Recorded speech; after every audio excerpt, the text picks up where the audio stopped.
Miren, la venida de Cristo, la segunda venida de Cristo es algo bien amplio, muy amplio. La hermana Cereida me puso a estudiar. Entonces nos vamos a enfocar en el capítulo 19 de Apocalipsis, y por supuesto voy a nombrar a otros textos, pero creo que sepa que esto es como una especie de resumen de lo más importante, porque no les voy a ir texto, bueno, sí les voy texto por texto, pero usted me entiende, ¿verdad? Amén. No va a ser un estudio exhaustivo, por decirlo así.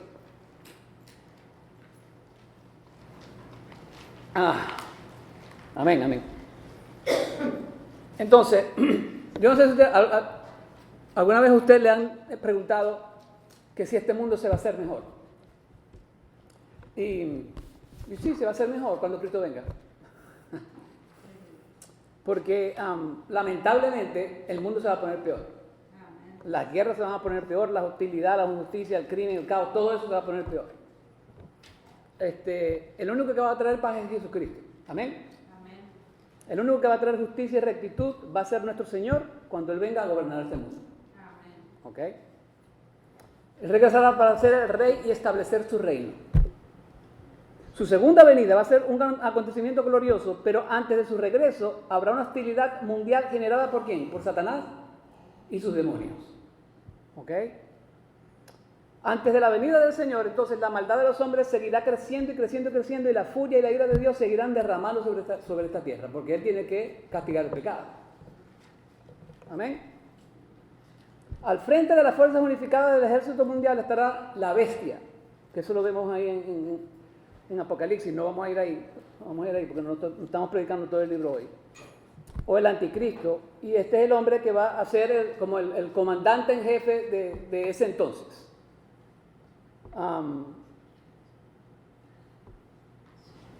Y evidentemente pues Satanás le va a hacer guerra a Jesucristo.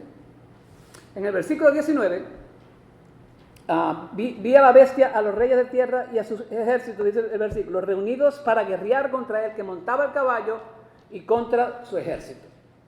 Ahora miren, a medida que vamos a explicar este pasaje, las cosas, bueno, todavía no. Lo que le quiero decir es una cosa. El Apocalipsis usted lo tiene que interpretar de esta manera. Algunas cosas que son, ¿cómo se llama? Simbólicas, otras que son literales. ¿Okay? Aquí van a haber bastantes literales y después lo vamos a explicar. Entonces, en el capítulo 16 vimos, eso es pasado, pasa lo que llaman la batalla de Harmagedón, así se pronuncia en el hebreo. Todo esto ocurrirá en medio de una hostilidad tremenda que supera lo que hemos visto hasta ahora en este mundo. O sea, peor que el holocausto, peor que Egipto, peor que todo el mundo. Por eso cuando se pregunta si las cosas van a mejorar, la respuesta es no, pero sí cuando el Señor venga. Porque va a ser una tierra nueva y unos cielos nuevos y todo nuevo. ¿Amén? Amén. Cuerpo nuevo. ¿Se acuerdan que voy a hacer alto en el cielo? Amén. Estoy echando bromas, no sé. Ahora, vamos a entender el contexto. Porque como me decía un buen pastor a mí, me decía, un texto sin un buen contexto es un pretexto. Un texto sin un buen contexto es un pretexto. Entonces, en el capítulo 18, versículo 9, se mencionan las bodas del Cordero. Un momento en el que el Cordero de Dios, el Señor Jesucristo, se unirá a su pueblo redimido para participar en el matrimonio de ellos. Esta se disfrutará en toda su plenitud durante el reino del milenio, ese reinado de 1000 años que Jesús establecerá en la tierra como primera fase de su dominio eterno. Ahora, miren, mi posición en cuanto al milenio es que sí va a haber un milenio. Yo soy lo que llaman un premilenialista. Eso lo debía haber hecho esta es la introducción. Hay algunos que creen que el milenio no existe, que son amilenialistas, que no existe el milenio. Y hay uno que es postmilenialista, que es después del periodo de tribulación. Ahora, yo soy prerapto. Yo pienso que el rapto... Bueno, aquí me estoy adelantando un poquito, pero bueno, eso no importa, usted me conoce. El rapto va a pasar antes de la tribulación. Algunos creen que va a pasar en el medio de la tribulación, algunos creen que va a pasar después de la tribulación. Yo creo que el rapto es antes. Y no escribí aquí las causas, por qué yo creo eso, pero si usted se pone a estudiar la Biblia un poquito, después del capítulo 3 de Apocalipsis, la palabra iglesia ya no aparece más. Se sobreentiende que viene con el Señor aquí en el capítulo 19. Entonces, esa es una de las razones, pero hay más. Pero eso es para otro mensaje. Entonces, yo soy premilenialista. Yo creo que va a haber un periodo de verdad de 1000 años que el Señor va a gobernar esta tierra con nosotros. Y creo que el rapto va a ser antes. Oh, por cierto, otros creen que no hay rapto tampoco. Yo no sé de dónde sacan esa cosa, pero para mí el rapto va a pasar antes de la tribulación. Amén. Esto es imposible. Voy a tener que estudiar el libro completo porque mire, para aquellos que no saben lo que es la tribulación, eso es un periodo de 7 años donde va a haber van a haber extremas cosas horribles, ¿ok? Van a haber santos o gente que se va a creer en el tiempo de la tribulación. Van a haber esos 144.000 testigos judíos que van a predicar el evangelio. Igual, le estoy dando aquí rayitos. Acuérdense que esto no lo puedo explicar todo en este día. Por eso que es en 2 partes. Amén. Bueno, ya le di más de lo que tenía aquí, pero bueno, sigamos.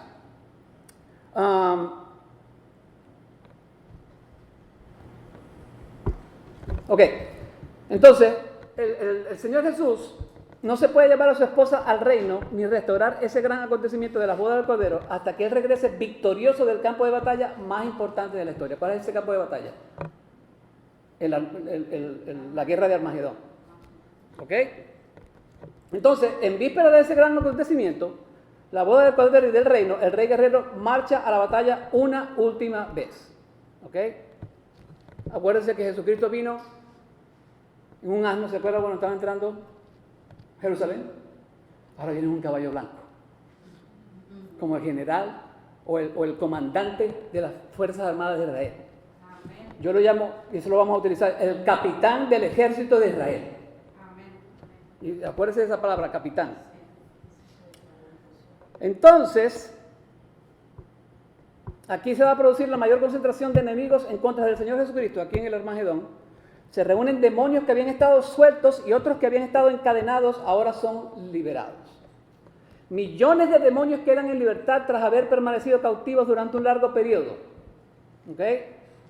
Se abre el abismo del infierno y de él surgen demonios que habían estado encarcelados y encadenados hasta la hora de la tribulación, cuando los sueltan todos. Y ahí, bueno.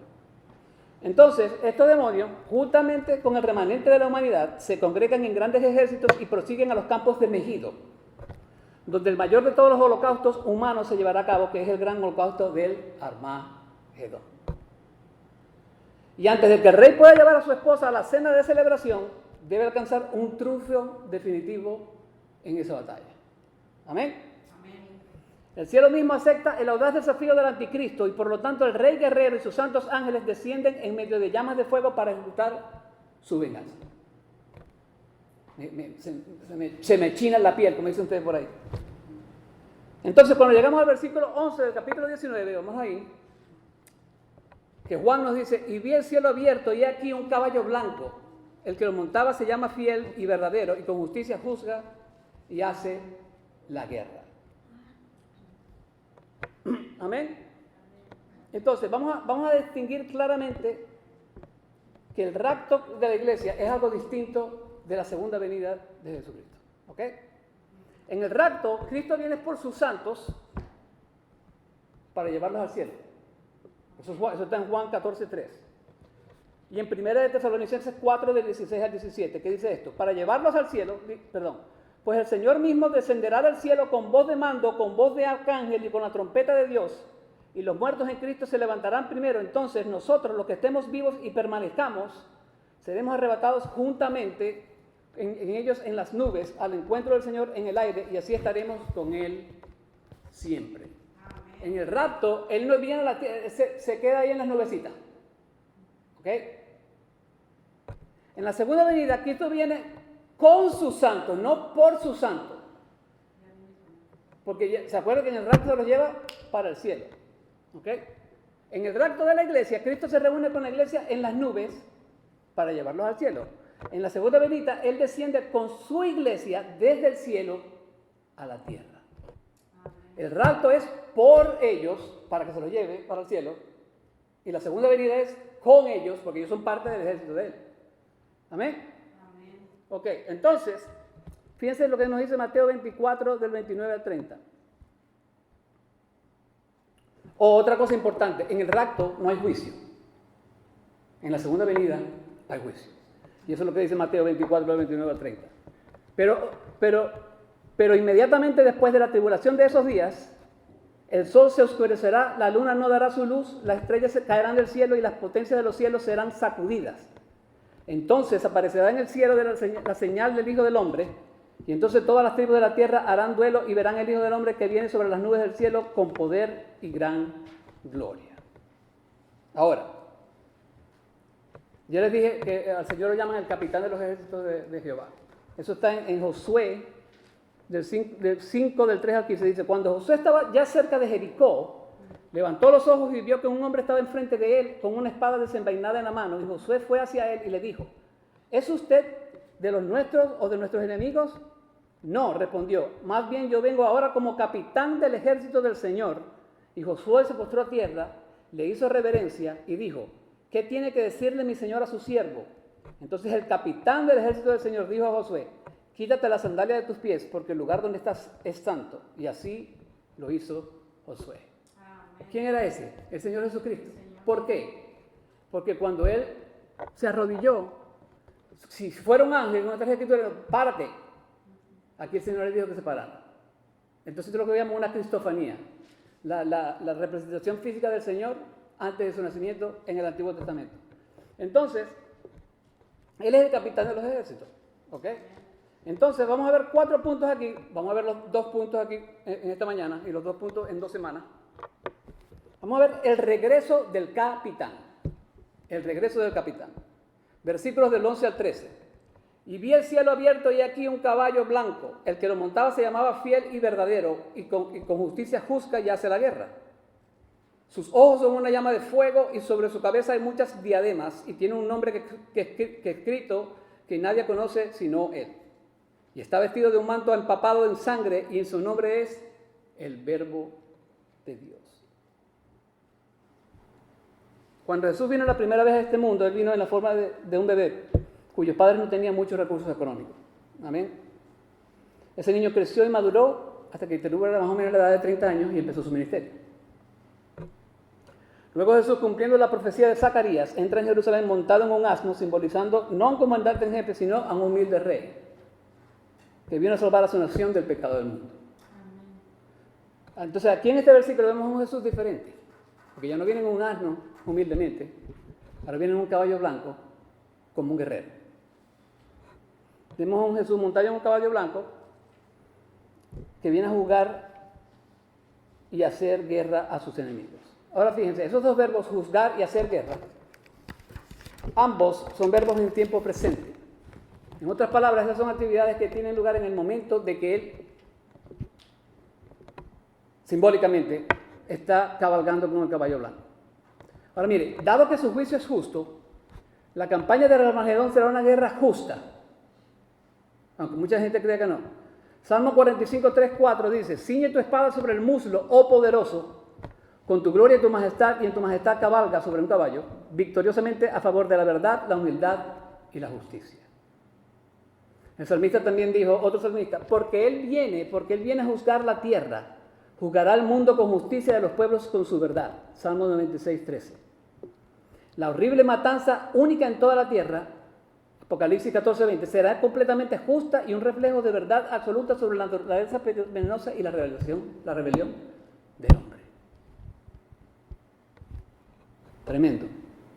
Aunque el hombre racionalice su condición para negar su depravación, porque no pecamos poquito, pecamos poquito. El juicio de Dios evaluará su verdadera condición. Y Él va a decir: ¿eres cabra o eres oveja? Amén.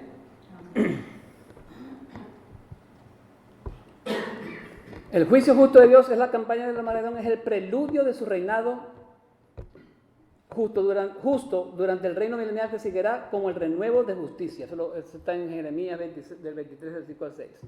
Isaías nos dice, lo dilatado de su imperio y la paz no tendrán límites sobre el trono de David y sobre su reino, disponiéndolo y confirmándolo en juicio y en justicia desde ahora y para siempre. El celo de Jehová de los ejércitos hará esto.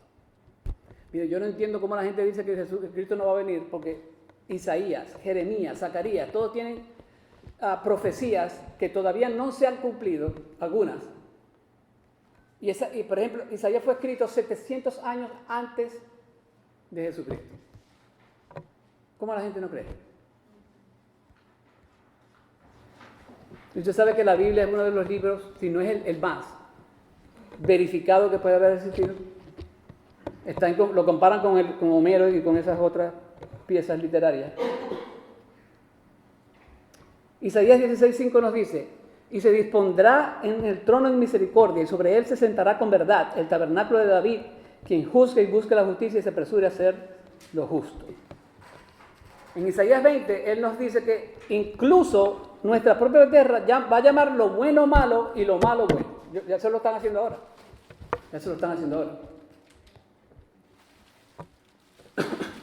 Perdón, hermano. Se me secó el arma.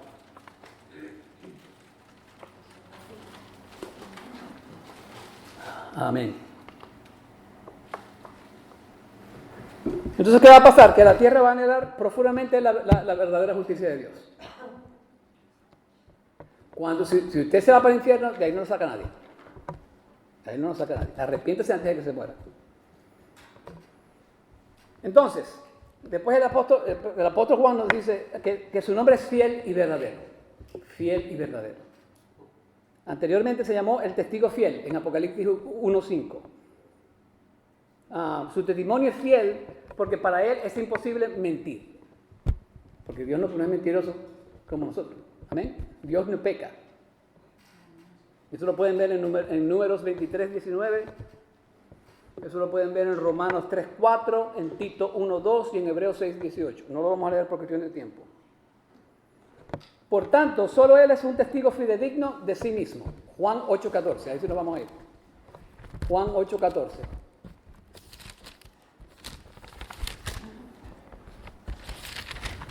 Juan 8:14 nos dice: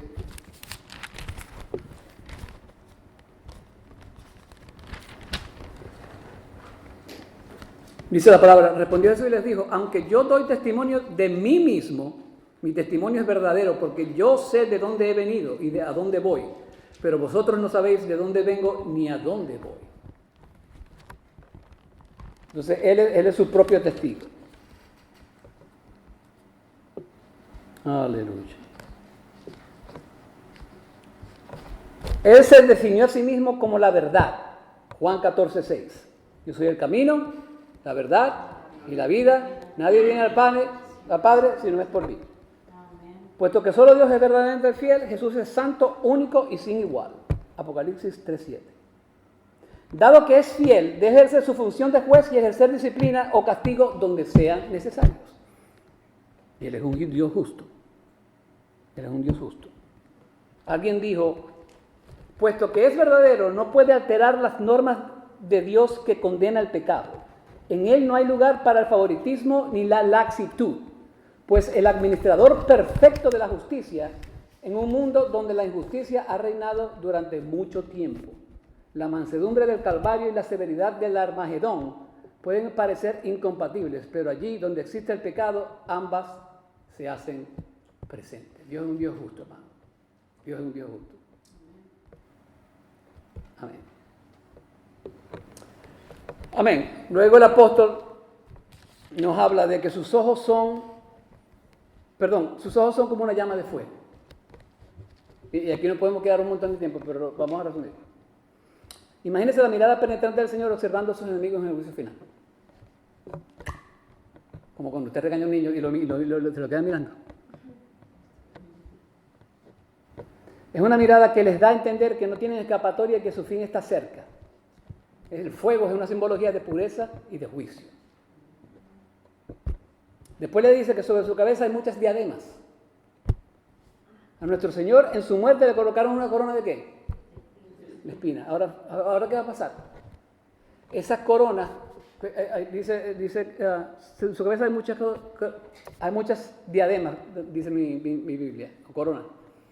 Esas coronas son de todas aquellas naciones que Él destruyó por su pecado.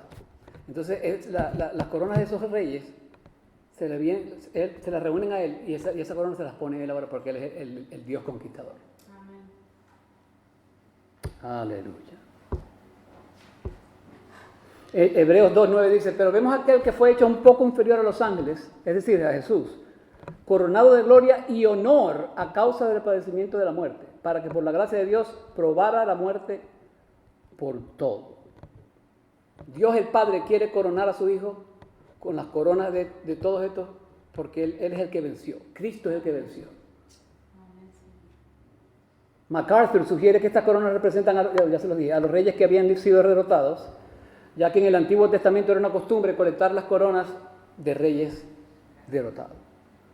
Según Samuel 12:30, como una especie de prueba, quitó la corona de la cabeza de su rey, la cual pesaba un talento de oro y tenía una piedra preciosa, y fue puesta sobre la cabeza de David, que era un rey.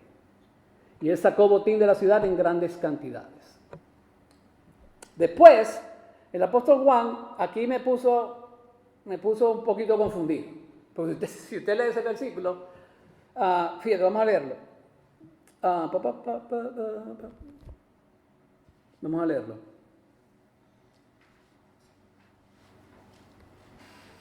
Doce. Sus ojos son una llama de fuego y sobre su cabeza hay muchas diademas y tiene un nombre escrito que nadie conoce sino Él.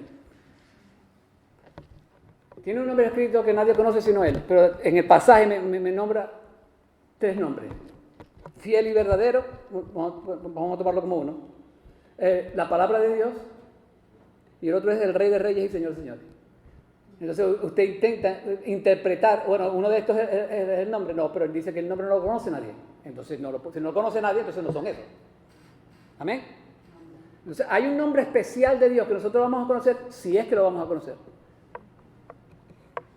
en la próxima vida, si somos sus hijos. Pero aquí no se conoce. Entonces Juan, nos tenemos que quedar como Juan, calmadito. Entonces aquí nombran a 4 nombres. El no nombre, el Señor de Señores y Rey de Reyes, la palabra de Dios, y el otro es el fiel y verdadero. 4 nombres. 4 nombres. Mire, y ese nombre es tan conocido que un proverbista habló de él en el pasado. Fíjense, en Proverbios del 30 del 2 al 4. Ciertamente soy el más torpe de los hombres y no tengo inteligencia humana y no he aprendido sabiduría ni tengo conocimiento del santo. ¿Quién subió al cielo y descendió? ¿Quién recogió los vientos en sus puños? ¿Quién envolvió las aguas en su manto? ¿Quién estableció todos los fines de la tierra? ¿Cuál es su nombre o el nombre de su hijo? Ciertamente tú lo sabes. Refiriéndose a Dios. Entonces, ese nombre que no conocemos ahí en el Apocalipsis, ya el proverbista lo había profetizado. Y después dice que su vestido estaba empapado de sangre. Y ahí va la gente que no lee contexto. ¡Ay, no es la sangre que derramó Cristo en la cruz del Calvario! No. Esas son las sangres de sus enemigos. Tú dices, pero ¿cómo es eso si todavía no ha pasado la batalla? Usted no sabe que él tuvo más batallas. Esa es la sangre de las batallas que él tuvo antes de llegar aquí al Armagedón. Y ese es su empapado. Por eso que está empapado de sangre. Su sangre fue derramada en la cruz durante su primera venida para la redención. Esta es una imagen de su segunda venida que conlleva juicio e ira. No se trata de su propia sangre expiatoria, como ya se lo dije, sino que se refiere a la sangre de sus enemigos. Es la sangre de sus enemigos resultante de haberlos pisoteado en el lagar del furor y de la ira del Dios Todopoderoso. Isaías 63:3, Lucas 19:27 y Apocalipsis 14:20 y 19:15. Si usted en el 19:15, que no es parte del sermón, pero para que lo leamos. De su boca sale una espada afilada para herir con ella a las naciones, y la regirá con vara de hierro, y él pisa el lagar del vino del furor de la ira del Dios del Todopoderoso. Y usted me preguntará, Bueno, ya todo eso se lo dije.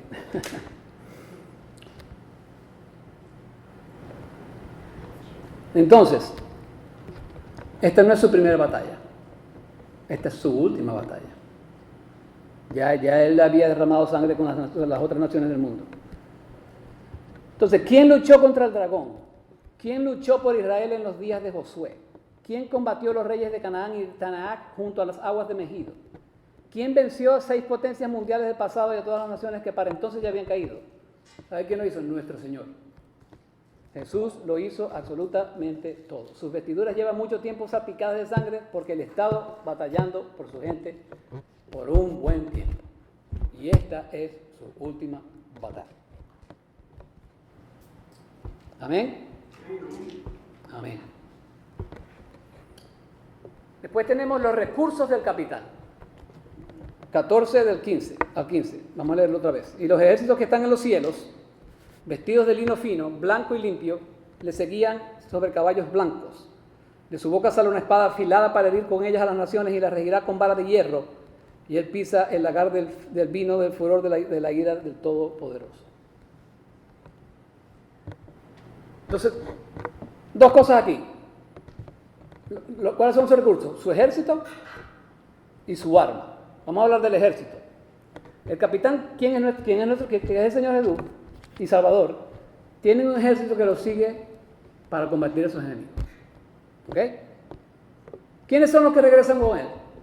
Bueno, si usted se lee la Biblia, sus santos, primero que todo, 19:7. Regocijémonos y alegrémonos y démosle a él la gloria porque las bodas del Cordero han llegado y su esposa se ha preparado. ¿Quién es su esposa? La iglesia. La iglesia.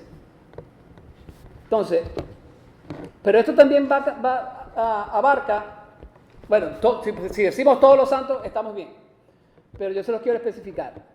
Los santos de la iglesia, o sea, los Nuevo Testamento para acá, los santos de la tribulación son parte de ese grupo. En el capítulo 7, versículo 9, están de pie ante el trono y ante el Cordero vestidos con ropas blancas. Usted se puede ir a esos textos, o sea, no voy a leer los textos por cuestiones de tiempo. Y si usted se va al versículo 13, dice la palabra, y está vestido de un manto empapado en sangre y su nombre es el Verbo de Dios. Ya se lo habíamos leído ya. Así que pues tenemos a la iglesia vestida de lino fino, blanco y limpio. Tenemos a los santos de la tribulación con sus maravillosas vestiduras, ropas que han sido purificadas y limpiadas. Hay otro grupo que nos habla Judas en el versículo 14 de la epístola de Judas. El Señor viene con muchos miles de sus santos, literalmente sus santas miríadas o miriadas, para ejecutar su juicio sobre todos y convencer a todos, etcétera, etcétera, etcétera, etcétera. ¿Quiénes serían esos muchos miles de sus santos? Entonces, fíjense, la mayoría de los comentaristas dicen que podrían ser los santos del Antiguo Testamento. ¿Ok? ¿Por qué? Porque, y eso es algo bien importante, porque si el rapto y la segunda venida fueran una misma cosa, lo del Antiguo Testamento resucitarían y se devolvían en el mismo momento. ¿Usted me entiende? El rapto de la iglesia pasa, ¿ok? Después el Señor viene con sus santos. Los del Antiguo Testamento, ellos van a resucitar después de la tribulación. Pero cuando el Señor viene, entonces ellos lo que hacen es que se juntan con Él en la resurrección para pelear al anticristo en el Armagedón. ¿Me explico? ¿O está confuso eso? ¿Seguro? Bueno, usted me pregunta después del mensaje si no entendió. Aleluya. Daniel nos escribe de eso de la resurrección de los santos del Antiguo Testamento. Pero hay otro grupo. O sea que el Señor viene, pero es una majestad de ejército. Mateo 25:31. ¿Quiénes creen que son? Los ángeles. Fíjense, cuando Él venga, todos los ángeles vendrán con Él, dice Mateo 25:31. Todos los ángeles vendrán con Él. 2/3 de los ángeles, porque la palabra dice que 1/3 de los ángeles Satanás se los llevó. Yo no sé cómo los convenció, será que Satanás tiene una buena labia, ¿verdad? Acuérdense que yo vi a Satanás, Jesucristo dijo, yo vi a Satanás cayéndose del cielo, cuando lo botaron del cielo. Aleluya. Entonces, ¿quiénes van a venir con el Señor? Bueno, todos los santos del Antiguo Testamento, todos los santos de la era de la iglesia, todos los santos del tiempo de la tribulación y 2/3 de los ángeles, que son millones y millones de ángeles. Imagínense ese ejército. Ese es el ejército. Ahora vamos a hablar de su arma. ¿Cuál es su arma? La palabra de Dios. La palabra de Dios. Y aquí dice que es como una espada que saca de su boca. ¿Y usted cree que es una espada de verdad? Es una simbología. ¿Ok? Entonces, de su boca sale una espada que es un símbolo de poder para dar muerte. Y Juan ya había visto esa espada anteriormente en el capítulo 1. En el versículo 16, que dice, de su boca salía una espada aguda de 2 filos. En aquella visión la espada tenía una función defensiva, proteger a la iglesia frente a los ataques de Satanás y sus huestes. Pero aquí se trata de una espada de juicio y es una espada que sale de su boca porque basta que él hable para que se cumpla. Por su palabra va a destruir a sus enemigos. Aleluya. Todo sucede en un instante, sus palabras poseen un poder destructivo increíble. Ahora mire, donde había antes palabras de consuelo, ahora hay palabras de destrucción. Porque está destruyendo el pecado y está destruyendo a Satanás y a todos sus secuaces y al falso profeta y a toda esa gente. Y aunque los santos regresan con Cristo para reinar y gobernar, no son ellos quienes ejecutan el juicio. Ellos son como que están viendo al Señor. El Señor es el que destruye todo. Puede que los ángeles ayuden en la tarea de recoger a los suyos, pero Juan escribió, para esto apareció el Hijo de Dios, para deshacer las obras del diablo. Dios no necesita nuestra ayuda. Él, con su palabra, los noquea a todos. Él porta la espada, él solo la utiliza, los ángeles ayudan en las labores posteriores y nosotros participamos en el reinado del reino. Dice el Señor, mía la venganza, yo pagaré, dice el Señor. La venganza es de él. Aleluya.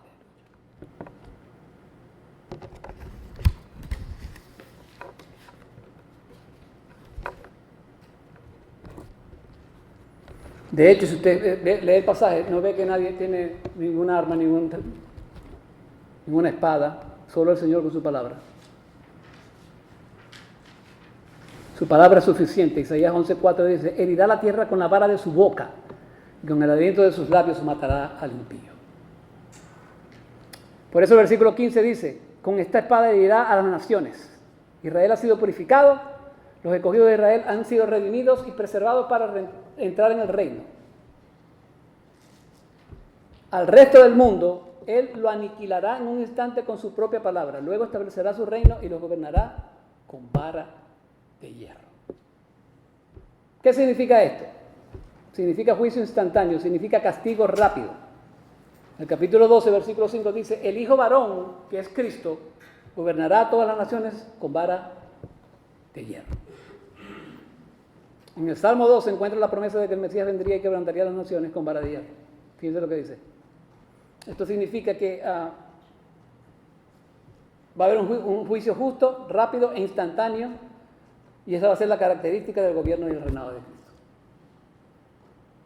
Cuando Él venga, su juicio será certero, será rápido, implacable, de soberanía absoluta de inmediato. Salmos 2, del 8 al 9. Pídeme y te daré las naciones como herencia tuya y como posesión tuya los confines de la tierra. Tú los quebrantarás con vara de hierro, los desmenuzarás como vaso de alfarero. Ese es el Padre hablándole al Hijo, a Jesucristo, al Señor.